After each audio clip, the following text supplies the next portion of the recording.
Hello? Okay, good. Gentlemen, and welcome to our afternoon panel. We're going to talk about media, economy, and politics in the next 1.5 hours or so, and hopefully there will be time for lots of questions from you. Our panel has shrunk somewhat from what you see in the brochure, but I think that what we have left is pretty good, and I think that we can cover all the topics as good as if we had 5 speakers. So I have with me 3 distinguished panelists, and I will start from my left. It's Tomáš Sedláček. I think most of you living in this country probably have seen his red hair all over the Czech television all the time. Tomáš has been with the Forum 2000 for a long time. I used to work as an advisor to former President Havel, and now works as a chief economist for Československá obchodní banka. On my right, I have Professor Jan Švejnar, who will deliver our keynote speech, so we'll hopefully hear all kinds of exciting specific themes that we can then explore. Professor Švejnar now is with the Center on Global Economic Governance in Columbia University, and some of you also know him as the former presidential candidate who unfortunately now decided not to pursue this goal any longer. And further on my right is one former presidential candidate who actually did go for it, Mr. Emil Constantinescu, who comes to us from Romania. Mr. Constantinescu served as Romanian president between 1996 and 2000, and since then worked in the NGO sector. So these 3 men will tell you all there is to know about media, economy, and politics, and in case they don't, then you should make sure you ask them questions about this. I will now pass the floor to Mr. Švejnar, who, as I said, will deliver our keynote. Thank you, thank you. Thank you very much. It's a pleasure to be here. It's a pleasure to be at every forum, and it's a particular pleasure to be here this year to see how successful the organizers have made this forum, which is sad in many respects with the passing away of both President Václav Havel and the longtime director Oldřich Černý. So I think it's a tribute to them that we are here together and are gathered in such large numbers. I've been asked to provide a little overview account of the interaction of media and economics. It's interesting as one approaches this subject that it's relatively new in terms of research, rigorous research that people started doing. I've decided to divide my quick presentation into a couple categories, several categories. I'll start with the idea of state-controlled media. Then I'll talk about competitive markets for news and to what extent there is such a thing, then turn to internet and look at sort of the overall effect at the end. So when you look at the idea of role of state-controlled media, the evidence is pretty overwhelming that the association of state control is very much with less democracy, less democratic government, lower levels of press freedom, and even outcomes such as worse health outcomes, for instance. So generally, these analyses are not very deep, but they seem to indicate that there is a negative correlation in terms of state control and democracy, freedoms, and even outcomes of well-being.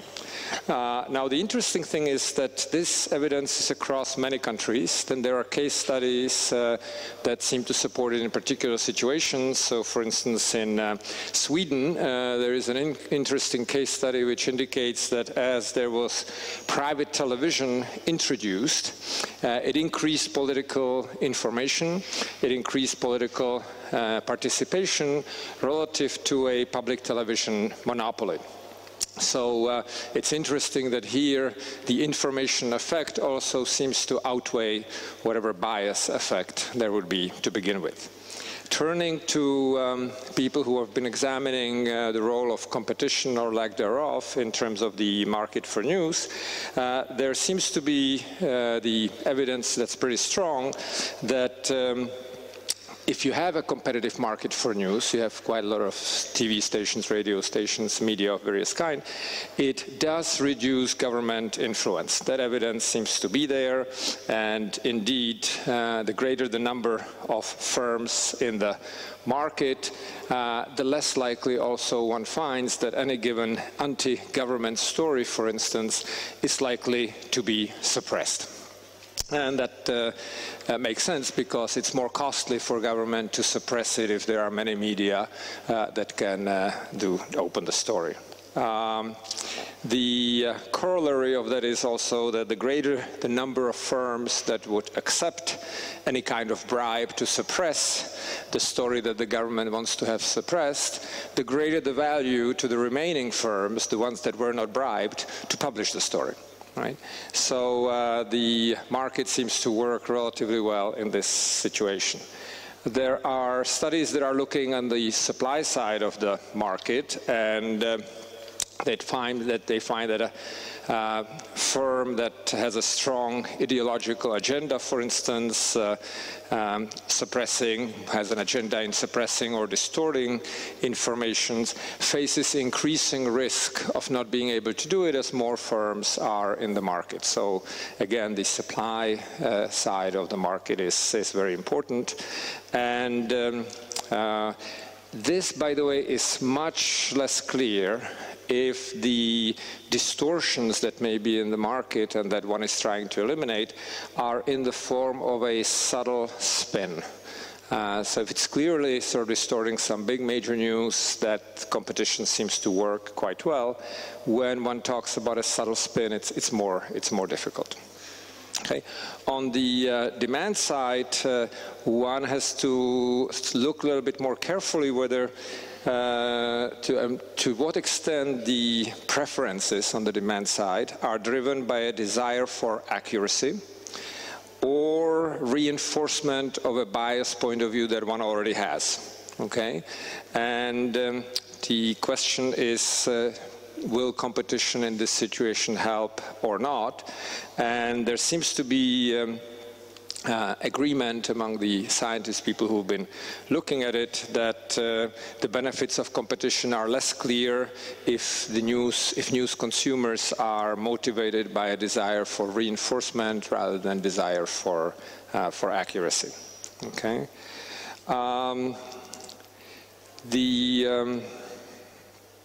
There is some importance also in seeing how heterogeneous people are, or whether they form a homogeneous group, and they find that actually reader heterogeneity is more important for accuracy than competition. So having people who are heterogeneous in their points of view will induce accuracy even more than competition among news media in a given market. So that's actually interesting that this is going this way.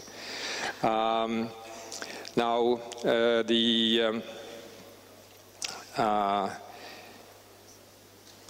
maybe I'll skip this and turn to the internet, as I mentioned. So here the question is, what happens when you have internet-type medium as opposed to traditional medium? Do consumers of information, people, self-segregate more online along the lines that I discussed, that they are more looking for reinforcement or for accuracy? And the internet reduces the cost of acquiring information from a wide range of sources, so it makes it easier for people to segregate ideologically. And so here actually there is the danger that what you will find is people limit themselves to those types of news that they like to hear, it confirms their points of view, and less seeking accurate information. So this is one aspect that has not been fully recognized that actually is quite important. There is an empirical study which is quite thoroughly done, which seems to find that ideological segregation of this online news consumption is low in absolute terms. So one doesn't have to worry about it that much. It seems to be low. It is higher than in the traditional media category, but it's actually low absolutely. and it's lower than face-to-face communication. So face-to-face interactions with neighbors, with co-workers and family members seems to result in most segregation in terms of what kind of information people want, what they get. Okay. Another question that has been posed and people have been asking about is, does the rapid spillover of information lead to a severe free rider problem? In other words, is it possible that nobody's going to invest in information gathering because you can get it fraction of a second after the first source publishes it and you spread it around? So there has been considerable investigation of that. It seems to be that that's not the case, that the reputational gain of being the first who brings the news does provide enough of an incentive for all the online news gatherer to engage in gathering information and trying to be the first to bring the news. Okay? And this also has the implication that the expectations of people about who brings the news first tends to bring both the timeliness or reporting and accuracy. So that's a fine byproduct, that there actually is a positive effect of accuracy. The final, I think, important finding that we have in this burgeoning literature is that small firms can play a very important part in the market in internet media compared to the traditional market. So actually size of the firm matters much less in terms of assets and in terms of other aspects. And the ease of entry, therefore, is much greater. And so the benefits of a competitive market and therefore also the accuracy of information is much greater. So let me stop here with the introduction of it, and I'll be glad to participate more in the discussion.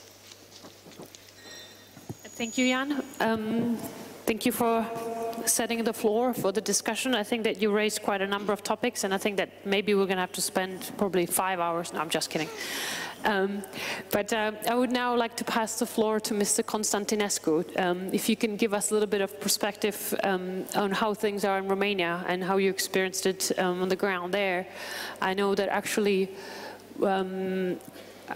from the little bit of work I've done in Romania, that the media world there is also quite complex. There's a lot of business tycoons have interest in the media. They control a lot of the media, and it's always been an issue there as to what extent the news reported in Romanian media is genuine, is not biased from this ownership factor. But now the floor is yours. If you could give us your view.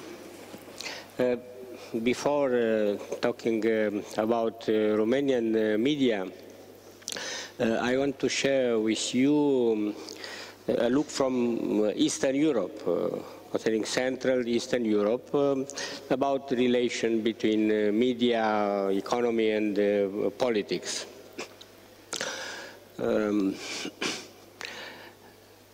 The main questions, in my opinion, is could a correct relationship between politics, economy and media be a solution for the economic and moral crisis of the beginning of the 21st century, or this ménage à trois can become harmful for both economy as democracy. The presence of the media in these equations is not the new, but its influence has increased considerably over the last decades, getting to dominate the politics and in a great extent economic affairs. Recalling the events in Central and Eastern Europe from the end of the 20th century could help us understand how the archangel of liberty can become the demon of manipulation. Because many people put the question now. In my opinion, the expansion of democratic society with market economy in Eastern Europe after the fall of Soviet Empire changes the media status as state-financed propaganda tool for the communist regimes. The freedom of speech and its profit potential turns the media into a business. At the same time, the journalist status changed from activists of communist parties to free media people. The globalization and information society only accelerated this process and generated new power relations at the national and international level. But the change has begun 25 years ago, when under the pressure of the arms race pushed by Ronald Reagan, Gorbachev was forced to initiate an economic reform, perestroika, in order to give satisfaction to intellectuals and bring them off his side. Gorbachev linked the perestroika with transparency, glasnost.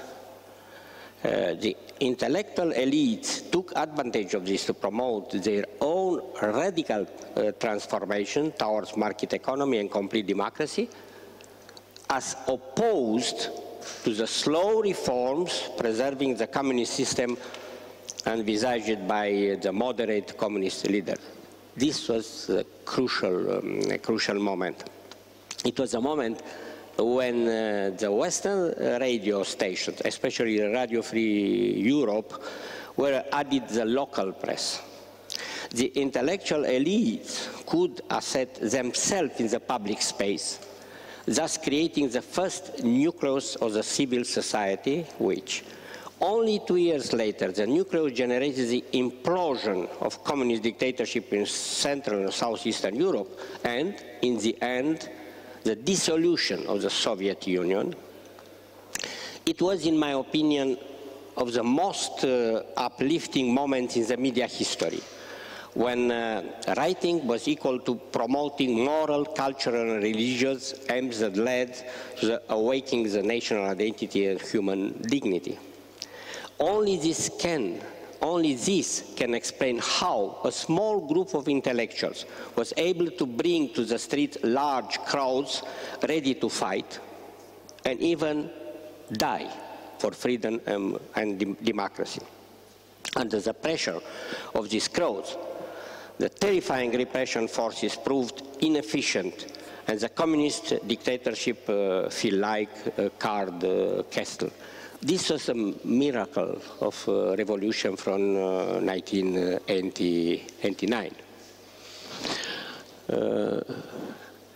We don't have time for the analysis from this process, but it's interesting what was the relation with Western media, because when Western media companies saw that millions of people in the ex-communist countries were willing to give up bread for a TV subscription, they realized that a whole new market had opened for them. Those from the East did not sit on their hands as well, while the former victim of communist oppression tested political liberties. The young enjoyed freedom of movement and intellectuals the liberty of the speech. Representatives of communist apparatus and political police put their hands on the national wealth. They did this in strong connection with Western companies, which prefer to partner with ex-spies of the East, the only ones they already knew and whom they could trust, and they had already worked together. This phenomena is a real phenomenon. And after creating this financial basis, the former members of the political police went along with buying radio and television stations and blackmailing those that could not be bought. Many truly honest and pro-democratic journalists had a hard time resisting the pressure of the new oligarchs. And this is the problem of the media now in a former communist country. So are you saying, are you saying that after being agents of Communist Party in the past. Sorry, the microphone is a bit funny. So the journalists have now become the activists of the business interests of the oligarchs? This is a problem of each journalist. Okay. But from Romania is a reality. The main trust of press is the in the hands of a former member of political police. Right. It's a sad story. I mean, it's interesting to hear the snapshot of history from you, from our region. Yes, 20 years have. Back in those days, I think that during the reign of President Havel, we all expected that if we were sitting here now, we would have a range of free, independent media, and I think we listened quite a lot today and heard that this is not necessarily the case, and the media is now struggling with all kinds of different issues. If I may just jump in, I mean, this is an illustration of the point I was making, that if you have if you have a lot of media, if there is a lot of competition or heterogeneity of people who desire the news, this kind of an outcome is harder to observe than when you have either homogeneity of opinions or too few diverse media sources. Yeah, no, and I don't know if this is a good development or a bad one. I think that we'll have to see. Maybe Tomasz will enlighten us and see what his point of view is in terms of where we are in this dilemma. It's a pleasure to be here with you. Well, this is really sort of the fundamental problem of any specialized society, is that there is a distance between you and the object of your desire. In more, let's say, primitive societies, you were close to, if you wanted milk, you had to have a cow and you went to milk it.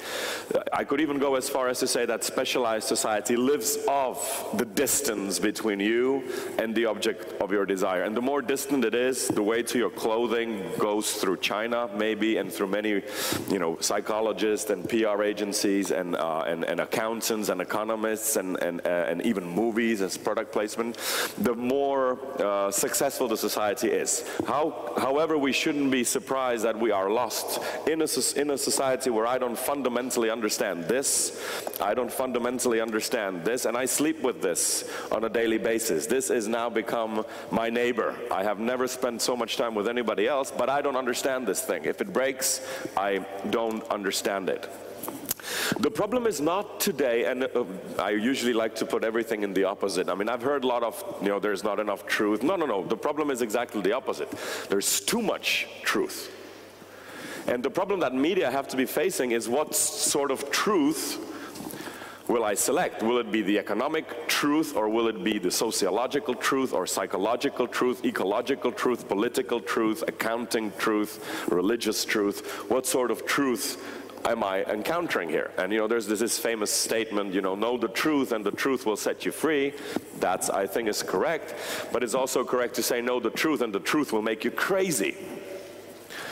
Even you, philosophically, are filtering information when you're reading a book, when you're actually even eating a piece of bread, you're filtering pieces of information. So we as economists, we are here facing a non-standard situation, not of scarcity of information, but of the overhaul of information. Our problem now isn't that we can't say our things. The problem is that there's so many things said, the real important things become muddled. Now, So it's an ontological problem. Now, I would like to focus. My colleagues focus on the media and economy. Let me try and focus on the economy and politics. My thesis here that we have fetishized economics. There is nothing wrong with economics per se if it has a proper place in politics, in social life, and in media. What has become when I was young, I believed, and I still believe, in this I am a bigger believer in democracy than most of my colleagues, I think, and I will try to show you why. I believe that democracy and freedom of speech, expression, and creativity is a good ground, a fertile ground for economic growth. This is what I believe. When I read the newspapers, when I hear to politicians, when I speak to my colleagues, I hear a completely different story. I hear growth is a conditio sine qua non of democracy. Growth is a conditio sine qua non of freedom of speech, etc., etc. In other words, deprive us of growth and the whole society will crumble. Deprive us of growth and we will probably go into a war. We will cease to be democratic. Look at China. This is what you must read in all these admiring statements about China. Look at them. I mean, they're growing. Should we perhaps also step down from our democratic standards as well? This, to me, is a very peculiar thing. Just imagine in Czech Republic 22 years ago, during the Velvet Revolution, if the choice would be following.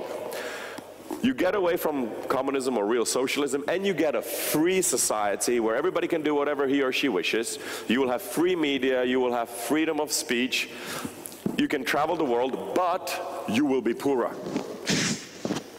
We had a very easy choice. We get all the freedoms, and as a benefit, you'll get much richer. I mean, you don't really need to be a super duper intellectual to kind of figure it out.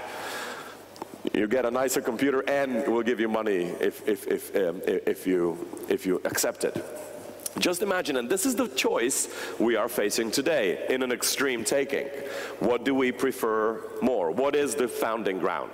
This is what Marx was in fact talking about, and and most of our debate is very Marxian, is that, the culture, democracy, arts, toleration, whatever, is just a unnecessary subject, and the superstructure is really made by economics. This was Marxian thesis. He had a huge quarrel. Most economists then believed that economy is a part of a culture, and that culture is a superstructure. In other words, we can perfectly live without growth. So this is how we have fetishized economics, which then, I agree with you, with something that promised to give us freedom, now is depriving us of it. I mean, many European countries have lost their degrees of freedom. You can see this in Greece, but also in Ireland. You could even remember how Sarkozy was complaining that I have lost my degrees of freedom. Now the rating agencies are they're dictating to me what to do. And he was quite right. I would only add one more thing. You've maneuvered yourself into that position yourself. If France had zero debt, the rating agencies could be writing whatever and however. Rating agencies in the world of strict economists is the media. You have a company, you own many companies, you don't have the time to follow every single detail, so you're paying someone to do that. The eye that's ever watchful, to use the term from Lord of the Rings, to take care of the important thing in your stead. You're in fact delegating, again placing a distance between you and the object of your desire, which is in this case knowing what's happening in a specific company. These are highly professional, highly exact. They'll give you 10,000 numbers. The problem is, I think, even more fundamental than what Jan mentioned. Even if you have perfect information, it still goes bizarre, which is a behavior that we see in the capital markets quite frequently. The economy has a tendency, even when you follow exactly precise information, to be manic depressive. Our problem is not that we're depressed, we're manic depressed. Good news, we go into manias. Bad news, we go into depression. So what's my point? Well, my point is the moment you fetishize it, it becomes a problem. It becomes from a slave. For example, take a specific example, deficit. Deficit is something that was supposed to increase our freedoms. You could buy a little more, the government could spend a little more than they earned from taxes. It looked like freedom in the beginning. What is now breaking the countries, putting them to dust, this pile of deficits, which is today debt. Sorry. 100 years ago here in Europe, we have fetishized the notion of nation. Again, there's nothing wrong with nation, but the moment you expect that the nation state will make all your dreams come true and Czechs will finally be able to blossom to their full Slavic whatever history, that then led to the situation which it led to. Well, you can even hear this. Wasn't the main object, the main bone that Jesus had to pick with Pharisees, that you have fetishized ethics? So you can fetishize even nice things. You know, you've created something that was supposed to serve men. You've made men into the slave of ethics, you know, really inventing rules that nobody understands. They're very distant, they're dead, they don't have a soul, and they're enslaving us. This is the same objection that you hear pretty much today of people having arguments against the economy. We've created a dead object, you know, zombie banks. It sort of has a life of its own, one that we do not understand. So maybe one final point. You know, if Marshall McLuhan, together with Ivan Illich, who was an Austrian philosopher, said that we have vomited ethics into institutions. Yeah? Today, you don't have to care for the poor. We have the pensions insurance for that. You don't have to care for the, I don't know, the sick. We have health insurance.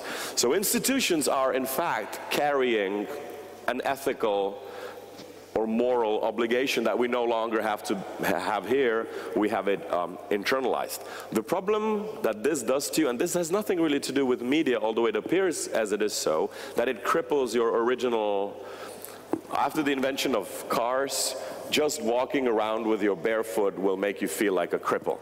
We basically can't use our legs anymore. If you deprive yourself of being able to use cars or trams or anything else, you will feel as a cripple when it comes to movement. So this is something that we need to be aware. I don't think this is a crisis of media. I don't think this is a crisis of capitalism. This is a crisis of growth capitalism, expecting it to grow all the time. Also, we live in an age where we've exchanged hope for expectation. We don't hope anymore, we expect. And if we expect too much from media, they will never be able to comply, which is what happened in the Czech Republic. I don't think our police worked very well, let's say 10 years ago. So media, out of a very good will, and I think it was a good thing that they did, started really, you know, playing the role of maybe too much, maybe even going a little bit out of the traditional role of the media of sort of writing an article. Investigative journalists became sort of detectives that wanted this person jailed. And if that gets out of joint, if it gets disjointed, if you expect the media to do your work for you, then that is, for me, an accident waiting to happen. In fact, it's happening. And if I may have one last sentence, you know, what to do if the media would be, for example, crying in the year 2006, there is a crisis coming, there is a crisis coming, there is a crisis coming, beware, etc., etc. Would that avoid the crisis, or would that create the crisis? And we don't know where to go. A lot of people blame the media for, you know, inventing this whole crisis, for making it worse. But you could also run the other argument that, you know, it's the media that creating this horror of the crisis and of the collapse is actually making the reaction much faster and making us ready to. So it's either too little or it's too much. You can never really hit the right sort of angle in this. Okay, Tomasz, thank you very much. Lots of ideas to think about and contemplate. Would any of you want to respond directly to Tomasz? Yeah, I'll just say, I think we're not that far apart. I think that the situation where you take the rating agencies or something, another general case where, let's say, a private enterprise firm, you know, part of the economy, is trying to push something onto the public that's not totally credible, true, etc., so it has private benefit from misinforming. I think at that point the media can play a very important part. The evidence suggests that private lobbying does affect the media, what the media cover. That evidence is there. There is also evidence that what the media do then affects the economy, so that link is there as well. And what's important for us in terms of, do the media help sort of bring about the outcome that's unbiased, accurate, and therefore inform us? Well, that then seems to depend on the interaction of the strength of the media in this aspect and the punishment that the legal system will met out. And if these two, if the sum of these two are strong enough, then what we see is that the private actors, the firms, the rating agencies, etc., will be less likely to commit these acts of misinformation and acts behind the misinformation, or acts that they cover with the misinformation. So what's important is that the two, the legal framework and the media together, have an effect that outweighs the former effect, the private effect. The problem is in countries where you don't have the legal framework and the punishment, if you want, strong, and the media don't play a strong part yet either, then you will have this mishandling. Russia in the 1990s would be a very good example. Local media not being strong yet, the legal system not being strong either. Actually, in these cases, what's interesting, the evidence is suggesting that international media may start playing a very positive, beneficial role, because they start exposing these malevolent type cases, and as the firms in countries like Russia start growing enough and need international reputation, they start having the disciplining device of the foreign media upon them and start behaving more sort of in traditional Western way. Okay, thank you. And Emil, you wanted to add something to this as well. Is that during the first decade of this century, the family of first democratic presidents, the Havel family, my family, stepped aside to leave the political scene to those had been educated after the fall of communism. Now we are puzzled of the rotten relation between politics, business, and media.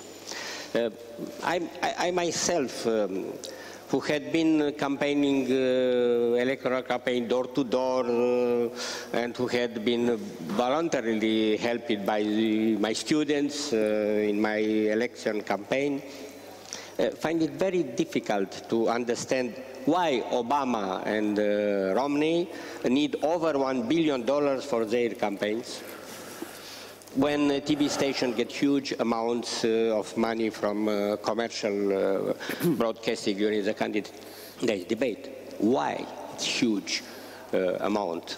I find it equally hard to understand the lack of respect for political power, coming from those who consider it a means to getting rich. I am deeply disappointed to see or read about important Western and Eastern political leaders whom I met and with whom I collaborated, leaders that are accused of corruption. Their sentencing can rightfully be regarded as cunning justice. However, the fact that the vicious relation between politics, business, and media still exists leads me to believe that putting to justice some leaders and merely correcting the system is simply not enough. The system must be rebuilt from the foundation. And I have 3 steps. The first steps toward change would be to draw a clear separation line between the media owners as part of the business and the truly independent journalists as a part of civil society.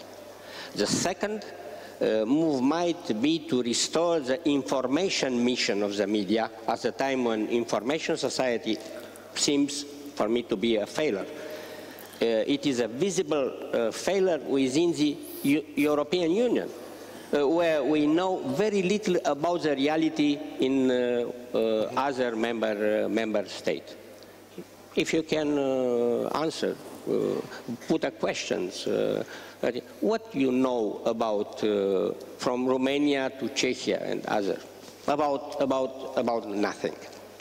And the first step, third step, would be to stop skidding towards sensational and cultureless, as long as the essential criterion for the media remains a number of copies and ratings, which provide numerous benefits through advertising.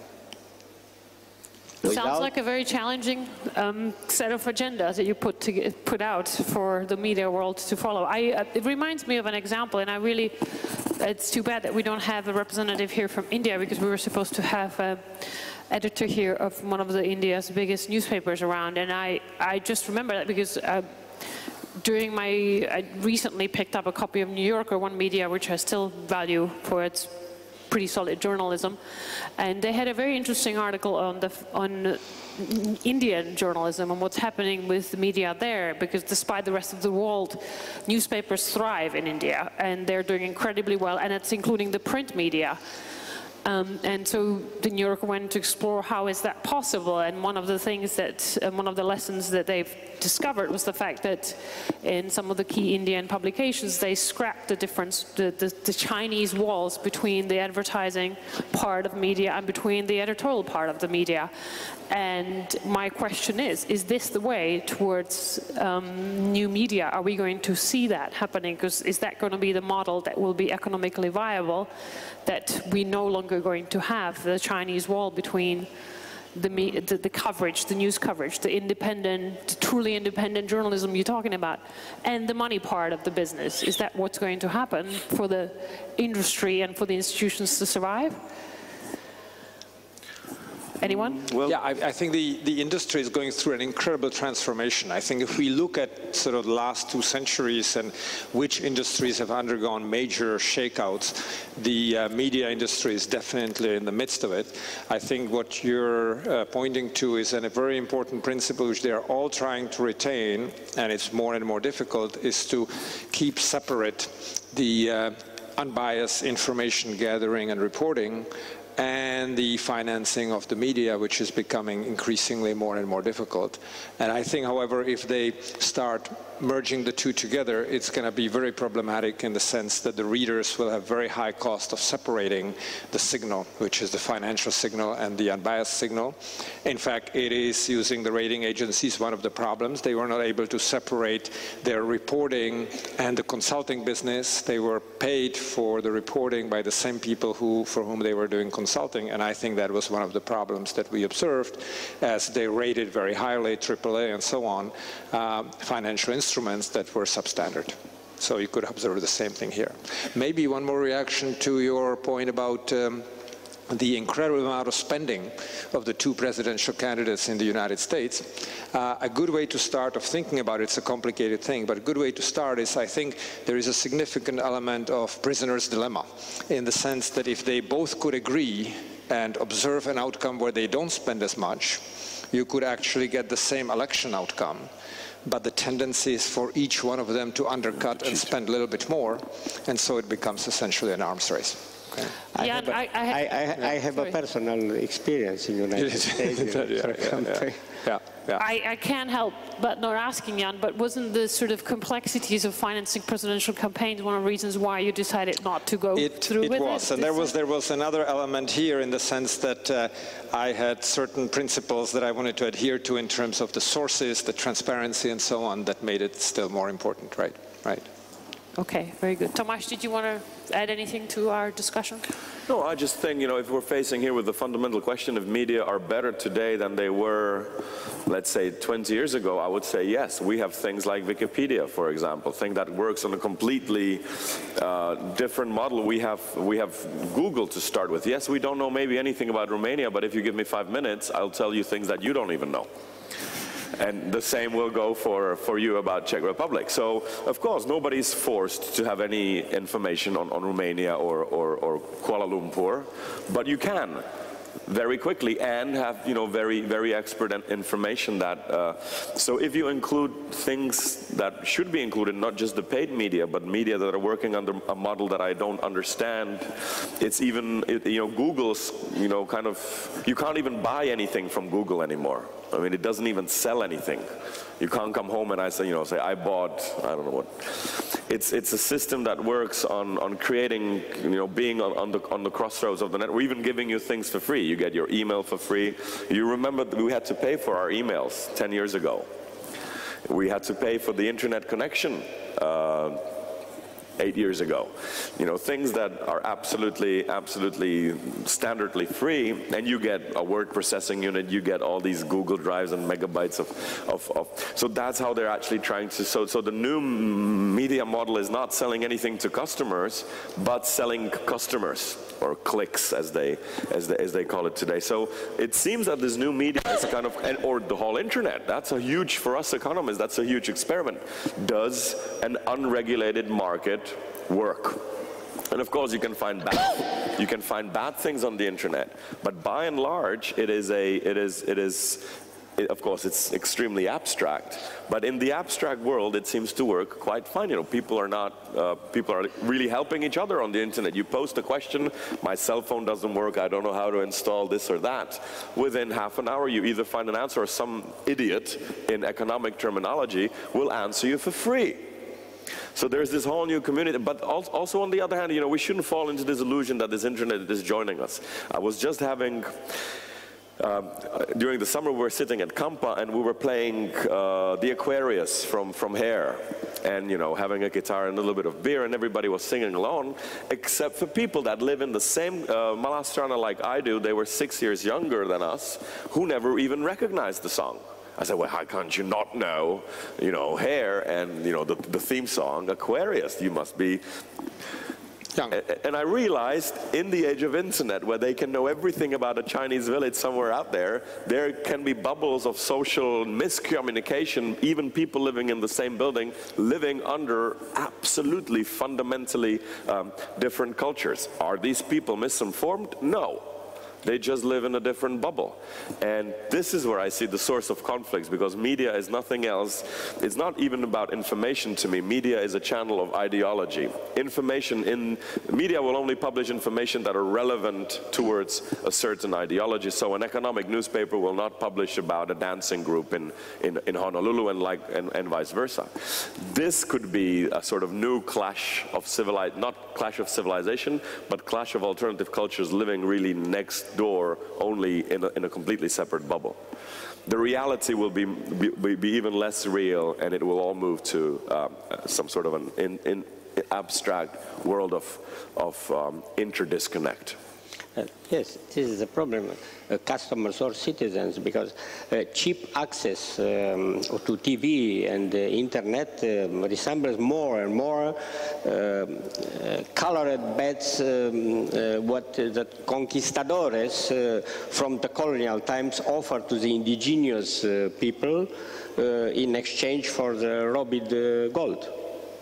It seems to me that the perverse effect of the TV on the ability of people to judge is the most dangerous result. The higher emphasis placed on questionable TV shows is altering our scale of values and will affect our society and civilization in the long term.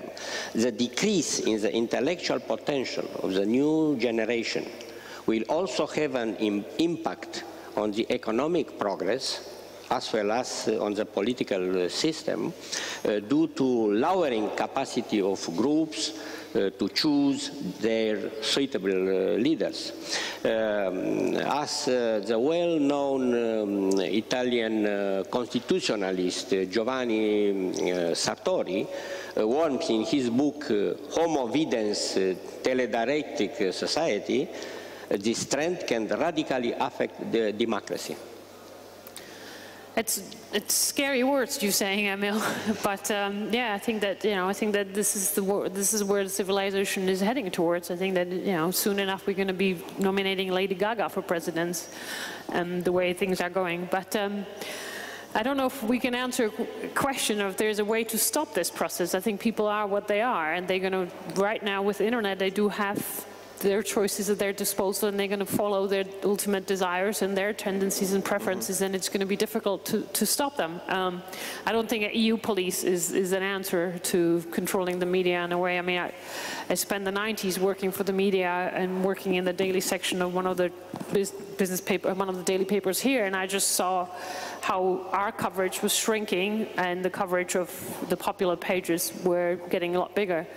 and that's happening to this day. I wanted to touch upon another point that each of the three speakers have been addressing, and that's the fact that the current technology and the way media is developed allows lots of different people to matter. Small media groups can deliver their information out there to the world. And I wanted to sort of be the devil's advocate and ask whether this is always a good thing, because in my line of work in the consultancy that I do right now, when I'm trying to understand a particular business group, a particular something that happened in the 90s, I now don't look at 10 sources. I have 150 sources. I have to look through each one of them. And in, let's say, 50% of them, I am not sure who is the person who's putting the information out there, and can I trust that person?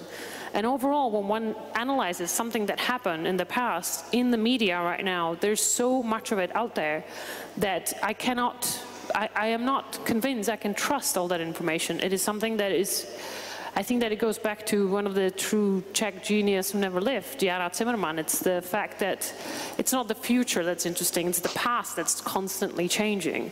And I feel that there is maybe a bit of a negative impact on this great world of technology, that we have too much information and you cannot immediately see the sources. And the sources can be the business tycoon who wants to have his opponent look bad, therefore he's going to put up a website which is going to talk about somebody in a negative sense, and you don't know that.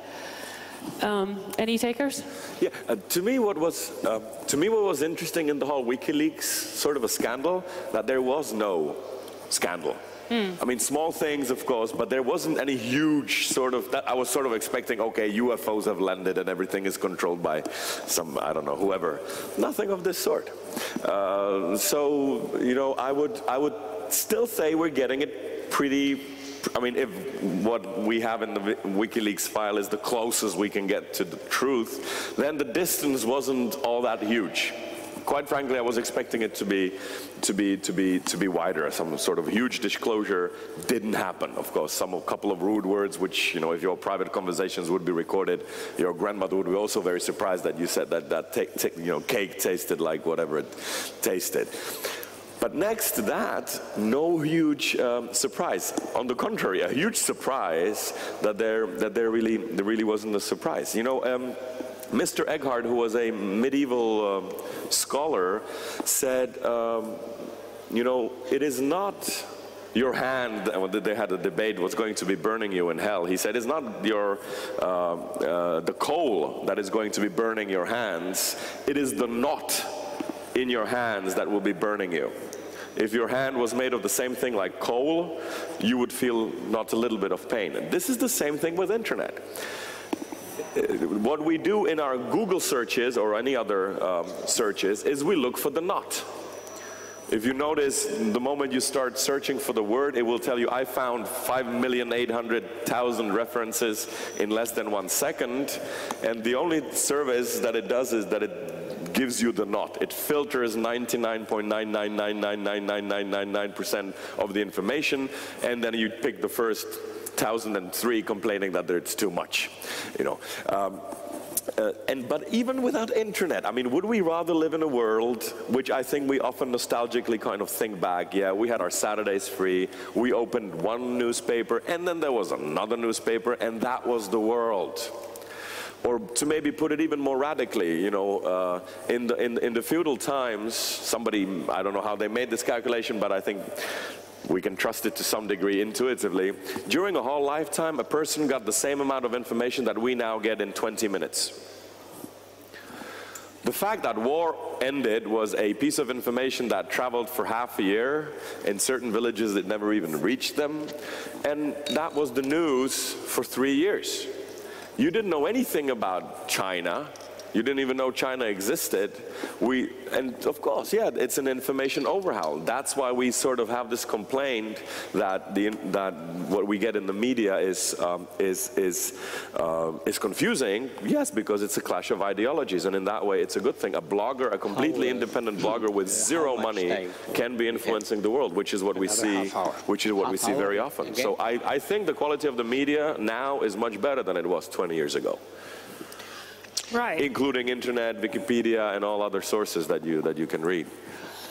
My point was more about the fact that I think that with this a huge expansion of information sources right now, we lose a little bit the transparency of who... But you are an information source as well, aren't you? Well, of course, but and I am still. too. I'm contributing to the internet, you know, complaining that there's too many people contributing. True, but look, that's the reason why I spent the time at the beginning indicating under what circumstances we can expect to get biased information, and under what circumstances the market is going to lead to accurate information. Right. And as you say, there is now so much information that you would have to spend a lot of time to sort of gather it yourself, and that's why it's important to know, are you likely to be, you know, with few sources getting enough, or do you actually have to go for 120 in order to get it? And so I think the way the market will settle will be very important, and the heterogeneity, as I said, of readers is important because you could really end up in sort of stratified world where you just want to get your priors reinforced, your prior expectations, and you end up watching, to use the US example, Fox News, because that's what is convenient, or CNBC or whatever, and that's sort of dangerous.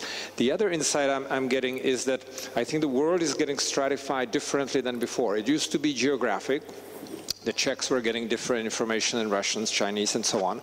Now I think it's more along professional groups. Take young professionals who do finance, those in New York, London, Istanbul, Mumbai, Shanghai, they essentially get the same information, communicate the same way, etc. Very different from the people who are 3 stories down and do totally different work. Now, they could be miles, hundreds of miles, thousands of miles apart.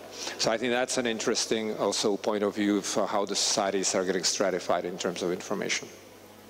Good, and I just wanted to add quickly, because you mentioned Wikipedia. To me, one of the most Wikipedia-related stories was when we discovered that various different interest groups were actually editing the content about them on Wikipedia. I think there was Scientology, Church, and some other groups. And it's good to see that these things were corrected, but I'm hoping that the media world out there, the information world out there more so, would actually continue to operate this way, that these sorts of biased sources of information will get corrected and will continue to be out there for people to check. But every piece of information is biased. I believe in democracy, and I will write articles supporting that belief. I believe in freedom of markets. I will be biased, and let's say that, an atheist writes an article. Well, how do I know that he or she is biased in his atheistic? It is impossible to have somebody else form the world for you. Every piece of information is a part of ideology. You cannot live outside of ideology. It simply doesn't. It's not possible. You always have to believe irrationally in things. True, but look, there are different things. Yeah. So suppose there is an explosion in a mine in South Africa and so many people get killed. There may be some interest to cover it. There may be, truth in terms of number of people injured and so on. So there it's more clear whether you get the truth. And in Wikipedia you can see this much better than when I'm reading it from the paper media. And I see this and I can even myself go and correct it or put my ideology on top of somebody else's. And if I have better support for that ideology, I will win the case. Right. Good. I think that we've done enough talking, and we should open the floor to you guys. There's quite enough of you, and I hope that we've raised loads of different opinions and topics for you to ask us questions about. So any takers, any interesting ideas? Anybody wants to comment on things, ask our panelists? No? There. Do we have a microphone? Do we have a microphone person? Thank you very much. Mr. Żantowski? Yes, thank you. I would like to thank all the panelists for what was a fascinating discussion to me, and for many interesting insights. I have a few questions mainly to you, Tomáš. Because, as usual, you are the most controversial. First of all, it's an old debate whether there exists information regardless of ideology or not, and your conclusion that it does not is the basis of solipsism, and it basically discounts any common basis for assessing reality. There's nothing like an objective reality. I mean, what you're basically saying is, I can't say that this floor is flat because it's ideology. There's nothing wrong with ideology. I don't want to open the discussion, but I just say that it could be disputed. Yeah. Another point you made is that, and I'm not sure if I understood correctly, but you seem to be saying that 10 years ago here there was an overabundance of investigative journalism, and it was an accident waiting to happen. And well, I must say I hope I still remember those days, and I remember nothing of the kind. You know, if anything, I think there has been and still is lack of investigative journalism, or real investigative journalism, okay, rather. That's not what I meant. And my third point is, you said that the quality of the media is better today than it was 10 years ago, and I'd like to ask you if you mean the aggregate quality of the media or the mean quality of the media, because although we have, you know, million times more sources about anything today than we had 20 years ago, what I lack sometimes is the in-depth journalism of the old-style variety, yeah, where the media invested sometimes enormous amounts of money into getting to the bottom of a real story. And I read millions things every day, but I rarely have a feeling I got to the bottom of the thing. Yeah, so, yeah, okay. May I? Should I? Or do you want to take more questions? No, I think that, I mean, do we have any more questions? I think that would better just you answer straight away. Okay. Thank you very much. The first point I meant to say, the second point I didn't mean to say, and the third point, that's a good question with the average or the mean. I don't dispute that truth isn't objective. It will always be objective to the people that agree on it. To them, this truth will seem objective. If the two of us will find the color of the carpet, or what, I mean, if it's flat, if that's important, we can have a whole debate. We can even go measure it, finding that it's not perfectly flat, or if you even go into the millimeter level, whatever. What's important for me is that we two find this important. These two don't find the color of the carpet important. Why do we feel that GDP is important and not the quality of friendship, for example? This is what I mean by ideology. And of course, you have also almost an infinite number of truths. But that is the problem. It's not that I'm saying that, you know, truth doesn't exist. Truth is relative. It always depends from what angle you look at it. What I'm trying to say is somehow more fundamental. I'm saying this is all possible, but you only focus on the things that your ideology sort of tells you. The sort of the internal, you know, what's the problem with Greeks? Do they have a different culture? Do they listen to different music? No, it's some statistics that we all agree on are important. But, you know, 200 years ago, this would not be, we didn't even have GDP, and even maybe if we had, it would be maybe religious reasons why to sort of help or not help country. That's what I mean by the ideology. I'm in this, I'm not relativist, I'm hyper-objectivist, you know, so to speak. What I meant to say with the example of the I wasn't criticizing. What I meant to say, we were hoping, because police didn't function and the courts didn't function, it became, I feel, the role of media to sort of bring these people into prison, which they sometimes succeeded, sometimes didn't, but it was disjointed. That was sort of my point. And people were even dismayed by, you know, there's so much negative press about this particular person, yet no police action is taken, and if so, it never leads anywhere. Today, I think the situation is a little bit better. In this, I'm an optimist. The role of media is better, jointed by saying, look, a media says there is a problem here, there is an allegation, and the police goes and investigates. The journalists don't longer need to sort of play this role. That's what I meant, that it's better. And yes, I don't mean the average, I mean the sum. Tomasz, on that front, do you actually really, are you convinced that the media now can go ahead and investigate a large advertiser? Sorry? Can the media pursue an investigation of potential big issue or problem of a large advertiser of the same media? Do you think that we reached that state? Yes, but this journalist can do so on his or her blog. Right. Okay. Unfortunately, I think that but I would, if we really believe that you can buy the opinions of the media, then that would really. I still believe that yes, a media can go and very oftentimes does go against even their own sponsors. Okay. But there, maybe I'm naive. As you said, you're the optimist. Okay. Yeah. But again, I would appeal to what I said at the beginning. If you have more competition, it's very likely, or it's very difficult, not to discover something. True. The advent of internet is great because there is low cost of entry, and there is an incentive, as I pointed out, from the empirical evidence as well as from theory, to be the first who reports. Right. So all these things are good. If our society is now more heterogeneous than it was 20 years ago, which I think it is, that'll tend to go more to accuracy than to the bias. So I think all these things are very important to use in these debates. Otherwise, it's going to be, I think this, you think this, and there is no way to come closer to understanding what's going on. Yeah, no, I mean, it is certainly an advantage of our world today that we do have the small media, the blogger, who can do the sort of Watergate-style legwork, right? Because the big media houses basically don't want to finance that sort of stuff anymore. I missed a question there in the back, for which I apologize. There. Good afternoon. I was just, I like to come back to the problem with the amount of information we have now, because you said, Mr. Sedlacek, that now the media is better because we have like millions of sources. We can really choose what we want.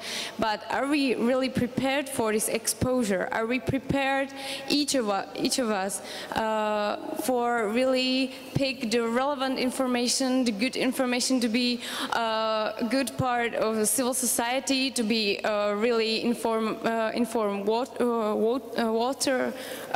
voter in some elections or something?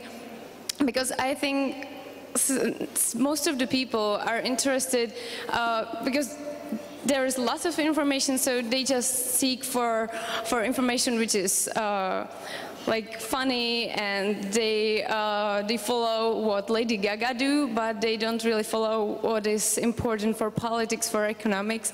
And in the end, we have just millions of people who are really aware of what Lady Gaga do, but not aware of the economic crisis. Yeah. So isn't it better actually to let journalists to set the agenda for part? I don't know, you answer that question. Then you're eating the ideology of the journalist, which is fine. I enjoy the ideology of you. I enjoy, Jan Macháček's ideology, and I enjoy my own ideology. I really do. I dig it, and that's why I read them. I don't enjoy the ideology of those who can see the same facts that we see and decide that one of our presidents is, as we've heard today, listening to Satan. That's the next book coming on the previous president. And that's the same sort of information that you and him, but the interpretation framework is of course different. So, I mean, if you're looking for entertainment, yes, I mean, I like entertaining news if I'm looking for entertainment. But then if I'm looking for serious things, it is up to me if I read Plato or not. And it's much more accessible for me to read Plato or even older texts than it was 20 years ago. So, I mean, of course, this all depends on you.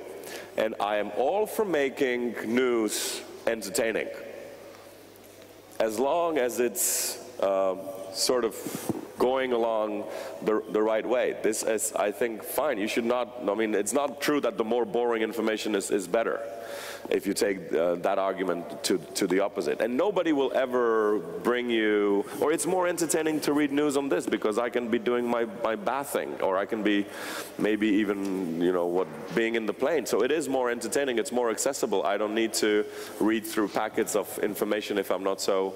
And you can never make a person read a piece of information if he or she is not interested in it, unless you make it somehow relevant or entertaining.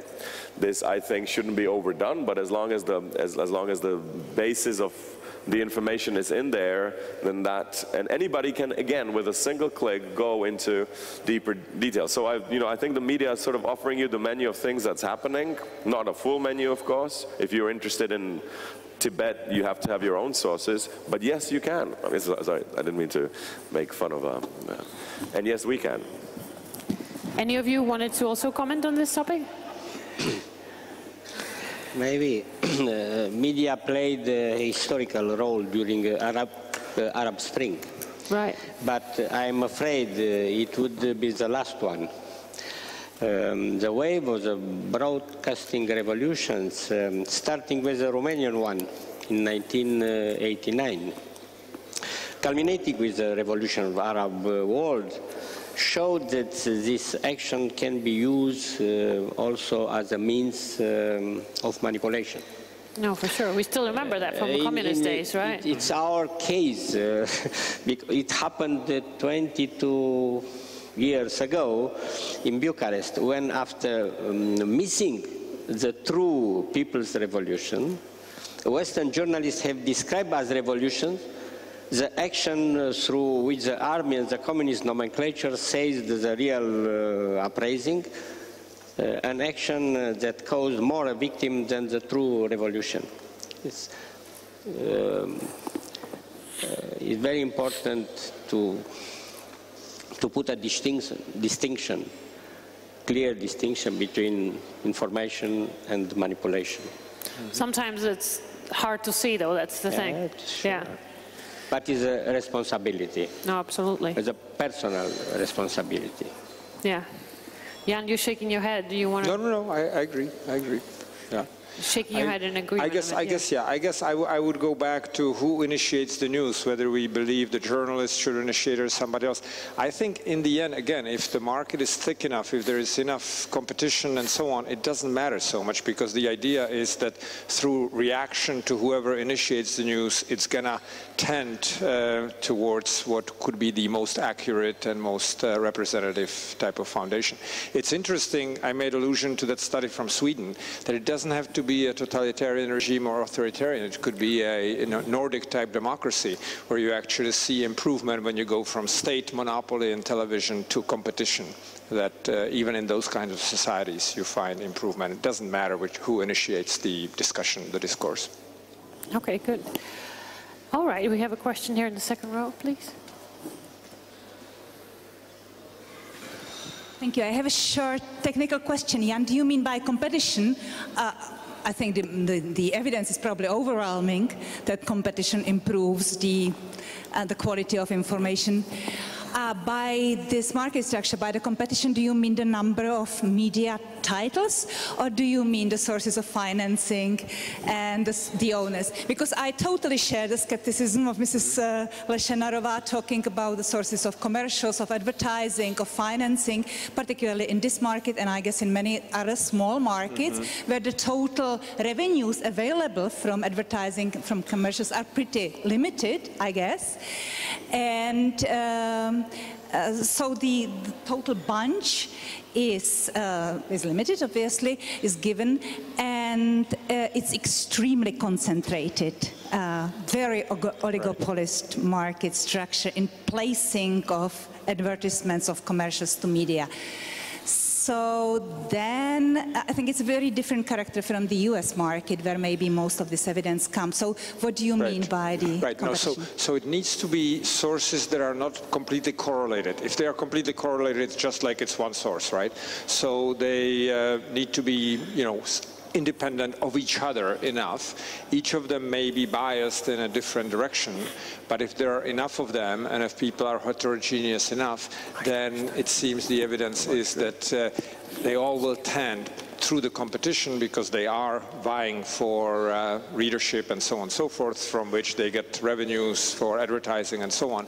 They tend to go towards accuracy in reporting. Like I said, panel of optimists. We have another question out there from a gentleman in the first row. Okay, it's a question to President Constantinescu. So I agree with you. Voiculescu is a bad mogul, collaborator of security, but it's 22 years after this. I mean, we had a generation change. The politicians which came in power now, most of them weren't communist, but are as corrupt, as inept, and as, you know, incompetent as all the others. Now, what is the difference between the new generation of politicians and Voiculescu? There is practically little or none. When are we going to stop with this? 22 years ago, yes, there were people who worked for the security, there were communists, most of them are elites and so on. It really matters anymore? Man, we are 20 years after. You are a very well-known and very respected public personality.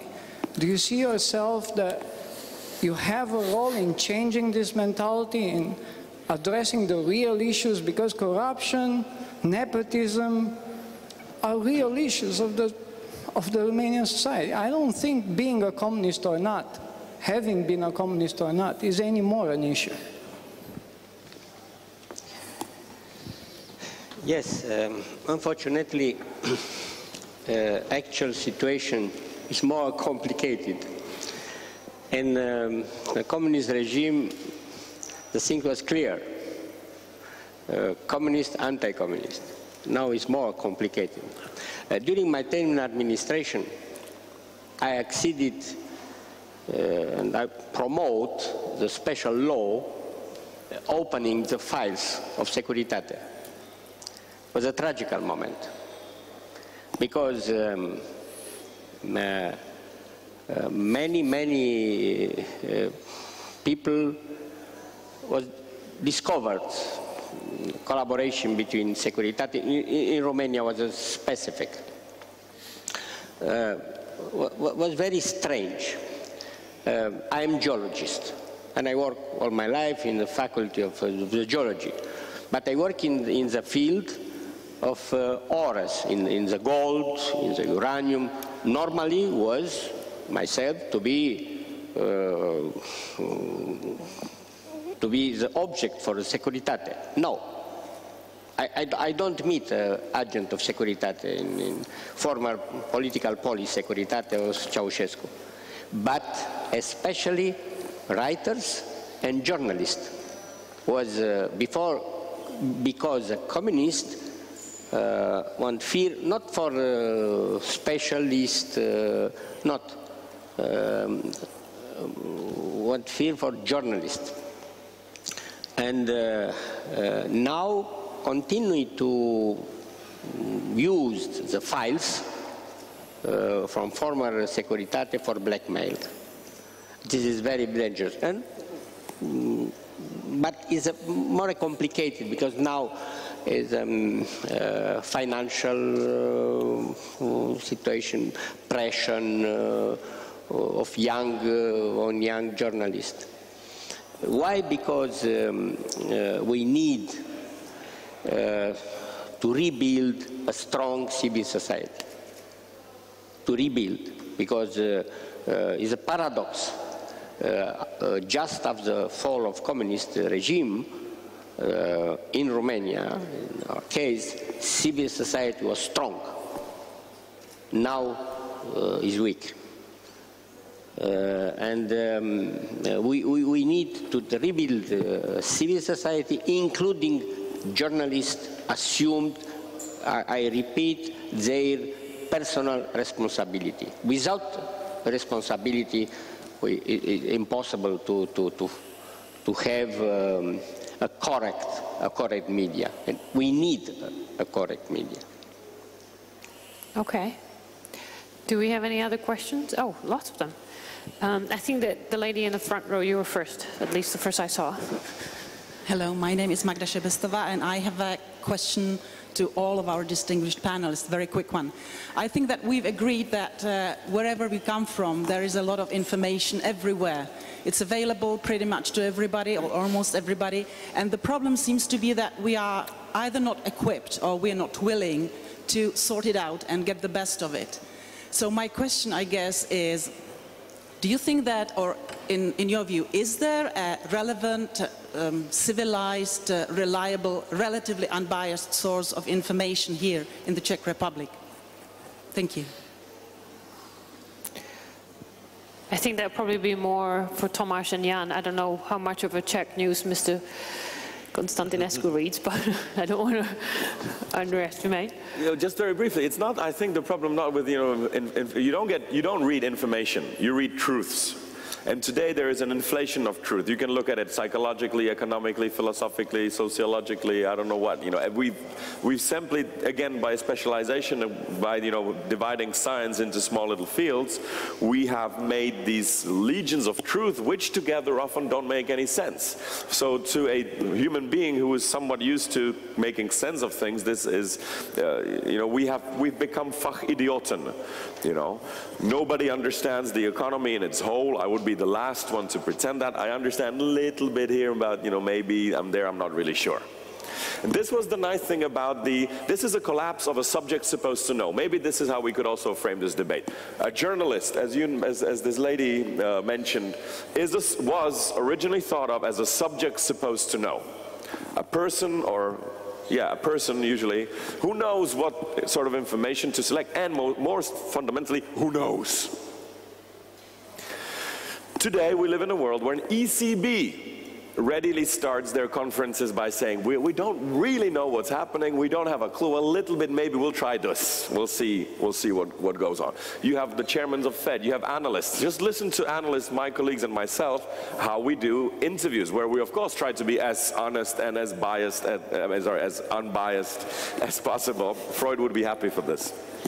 But there, even every single interview starts with a question, and every single answer starts with, well, I don't know, but so at the end of it, you feel like this is an expert, but he said in the beginning he doesn't or she doesn't know.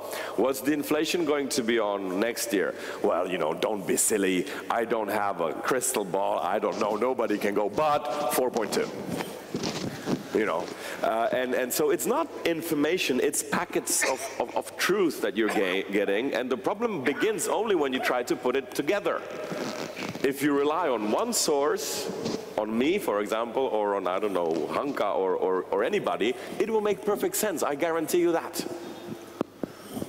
But of course you won't, because you are a smart person, so that's where the confusion comes from, and that's a good thing. We live in the world which we don't understand. Can I just jump in, just as a quick one? Yeah, what do you actually you're moderator, read? So you can. What do you actually read when you get up in the morning? What I read when I get up in the morning? Yeah, what's the source of your news? Yeah. I skim through. I can't make any advertisement, but I skim through the dailies. I try to read many, and then I focus on the pieces of information that I like. I also like foreign newspapers such as Beep and Peep. And so that's how I sort of put my world together. What about you, Jan? Same thing. You read the Czech news or you read the US I read the news? Czech news. I'll go to Právě Dnes, where you have all sort of sources of internet media quickly. Look at various stories from different angles. Over time, you sort of figure out who's correlated, who is similar, who's not, so you don't have to go through all of them on everything. And then I go to Western media as well for the more global news. And again, you'll figure out after a while who has what slant on it and how much they differ, so that if you don't have that much time on a given day, you can go to fewer sources and you more or less understand what's going on. Then you can always catch up at the end of the week with the weeklies. All right. Emil, what do you read? Probably not the Czech news. I want to transmit a message. In 1968, here in Prague, Dubček tried to create a communism with a human face. Now we know that this will never be possible, or I hope this. Also in Prague, Václav Havel came up with the idea of democracy and market economy based on moral values. The only hope we have left is that capitalism with a human face is more than just utopia. It is also the tribute we can pay to the one who, for the first time, is missing the Forum 2000 conference, my old friend Václav Havel. That sounds like the closing remarks, but I don't want to deprive of anybody who still wanted to ask the last questions, because we are getting close. Over there. Yes, okay. The girl, the lady in the back with her, yeah, okay. Good afternoon.